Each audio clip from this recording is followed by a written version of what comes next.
Esteban Silva está con nosotros, es sociólogo y vamos a abrir el espacio de análisis. Esteban, bienvenido, ¿cómo te va? ¿Qué tal, Marcela? ¿Cómo estás? Muy bien, aquí listos ya para empezar a desgranar esta información. Primero, los propios parlamentarios hacen la advertencia y dicen esto va en contra de los intereses soberanos del país y a favor de Israel. Con este jaque están buscando un jaque mate, Esteban, y allí la importancia de hablar este tema. Bueno, efectivamente, yo creo que lo que busca Israel es consolidar su política de anexión, por de pronto su política de anexión con Gaza, ¿no? Sobre la base del genocidio que está perpetrando en contra del pueblo palestino. Pero al mismo tiempo es consolidar las posiciones ofensivas que ha tenido en la región y en la frontera, y particularmente respecto del Líbano, al cual ha atacado de manera sistemática. Digo esto porque de esto es consolidar las invasión y las posiciones de captura de territorio libanés, particularmente en el sur del Líbano. Entonces, acá estamos hablando de una capitulación, y es una capitulación es lo que busca Israel a través de su brazo operador político, geopolítico, además de que le provee, ¿no?, infraestructura, tecnología, armamento, que es Estados Unidos de América, de manera tal de que estamos ante un momento extremadamente grave. Tenemos que recordar la crisis que ha tenido el Líbano respecto del Estado sionista de Israel permanente y el tema palestino, particularmente entre los años 1974 hasta 1982. No olvidemos que en el 83 también, entre otros, ¿no?, Israel invade el Líbano, ahora lo ha estado bombardeando de manera sistemática. No recordemos que en 1997 en el sur del Líbano se produce finalmente, después de toda una serie de tratativas, ¿no?, en la cual interviene incluso el Consejo de Seguridad y establece cascos azules en el sur del Líbano respecto de las posiciones tomadas por Israel. En fin, en síntesis, aquí estamos respecto ahora de Hezbollah, ¿no?, en un intento de consolidación de la ofensiva israelí, que es extremadamente grave, que pone en peligro la propia estabilidad y la unidad del Líbano. Creo que de eso estamos hablando y por supuesto utilizando esta vez, ¿no?, la, entre comillas, diplomacia norteamericana de la administración Trump para un, entre comillas, desarme, que no es más que para poder proteger su política de anexión en contra del pueblo palestino, proteger finalmente y consolidar su política de dominio en la región desde una perspectiva hegemónica estratégica. Fíjate, Esteban, que aquí hay que decir algo muy importante. No es solo Líbano lo que quiere Estados Unidos que se desarme. Líbano, Gaza, Irak, digamos, quieren la bandeja sobre la mesa. Por supuesto, tienes toda la razón. Ahora, esto hay que ponerlo efectivamente, como tú bien señalas, en el contexto global. O sea, recordemos el enfrentamiento, es decir, los ataques unilaterales, ilegales de Estados Unidos, luego de los ataques unilaterales e ilegales, por cierto, desde el punto de vista del derecho internacional de Israel en contra de Irán. Sin lugar a duda, estamos ante un momento en que el despliegue, ¿no?, de Israel con el apoyo del imperialismo norteamericano, que finalmente más que el apoyo es su soporte, su nervio principal, el corazón de su política de expansión, de ocupación colonial al mismo tiempo, ¿no?, y ahora de anexión de territorio, puesta como una política a favor de la seguridad. Entonces, aquí hay la condición de que se desarmen, puesta por Israel, apoyado por los Estados Unidos y con los países también occidentales, es una condición de capitulación, ¿no? En definitiva, respecto primero del pueblo palestino, sin lugar a duda, ¿no? Que acepte la anexión, la destrucción, y respecto de los aliados del pueblo palestino, que son, en este caso, Hezbollah, en la resistencia, ¿no?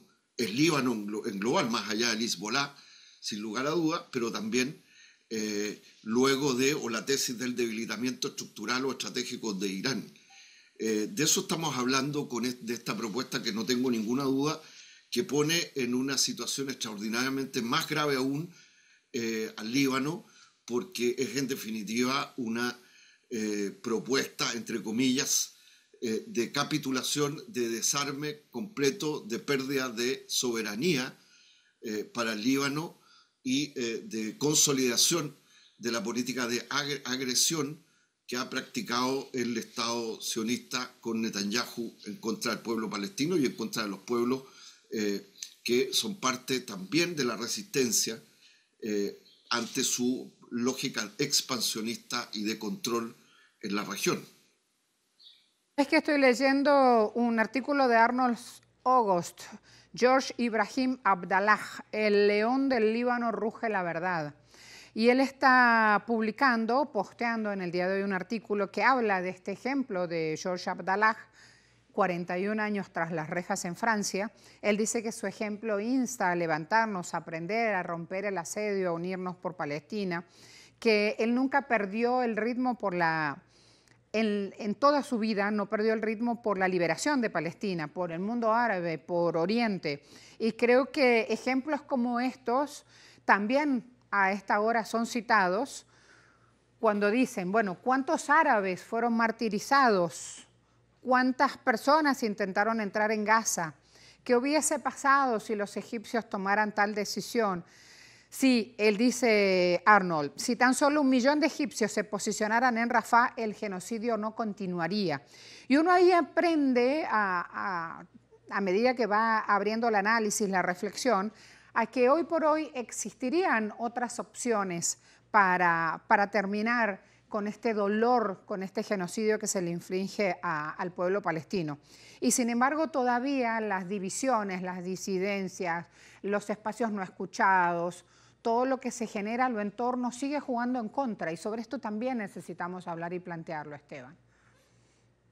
Sí, creo que tú señalas un tema y que es muy actual, pero que tiene raíces históricas también, y ha sido lamentablemente el intento de las cúpulas de algunos países, o quizás la gran mayoría de países árabes, de satelizar el tema de la causa palestina a sus intereses geopolíticos, geoestratégicos. No olvidemos, ¿no? En el pasado, conflictos que obligaron, por ejemplo, en lo que se llamó Septiembre Negro, ¿no? A retirar las bases de los combatientes y los militantes, por ejemplo, en Jordania, en un conflicto con el ejército jordano. No olvidemos los conflictos también en el propio Líbano, de la OLP y de las distintas facciones de la OLP, estoy hablando a la época, ¿no? Con las milicias cristianas, apoyadas por Israel, pero también con el apoyo de los países del Golfo ¿no? Árabe, etc. Creo que esto es un tema de fondo, el tema de cómo los pueblos y los países, pero las élites, ¿no? de los países árabes han traicionado de manera sistemática o intentado subordinar los intereses y la soberanía de la lucha del pueblo palestino por su autodeterminación, por su independencia, a sus propios intereses, y han cedido a la influencia y a los acuerdos con el Occidente, y particularmente a la influencia y las alianzas con los Estados Unidos de América. Recientemente, solo por mencionar,